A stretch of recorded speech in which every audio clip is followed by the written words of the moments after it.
ఈ వీడియో కనుక నచ్చితే ఖచ్చితంగా లైక్ చేయండి. మహాలక్ష్మి, జన, అర్చనగిరి మాట్లాడుకుంటూ ఉండగా అటువైపుగా వెళ్తున్న సుమతి వీళ్ళ మాటలు వింటూ ఉంటుందన్నమాట కనిపించకుండా. ఇక అప్పుడే మహా ఇలా చెప్తూ ఉంటుంది, అంతా అయిపోయింది, సర్వనాశనం చేసేసింది ఆ విద్యాదేవి వచ్చి, మనం అనుకుంది ఏది జరగనీయట్లేదు అని చెప్పి అంటూ ఉంటే అప్పుడు జన అంటాడు, ఏముంది మహా, మళ్ళీ మనం మధుమతిని వెనక్కి రప్పించుకుందాము అని చెప్పి చెప్తూ ఉంటే అప్పుడు మహా అంటుంది, ఆ ప్రయత్నం కూడా అంతా జరిగిపోయింది, మధు మళ్ళీ వెనక్కి తిరిగి మన ఇంటికి రావడానికి ససేమిరా అని చెప్పి అంటుంది, తను రావడం అని చెప్పి గట్టిగా చెప్పేసింది అని చెప్పి మహా చెప్తుంది.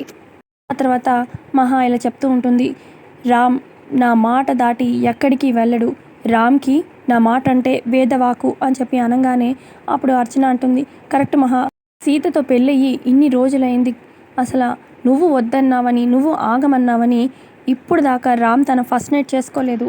అప్పుడు మహా అంటుంది, ఆపుతాను, ఖచ్చితంగా ఆపుతాను, వాళ్ళిద్దరి మధ్యలో జరగబోయే తొలి రాత్రిని ఆపుతాను ఎలాగైనా అని మహా అంటూ ఉంటే ఇక సుమతి వింటుంది కదా.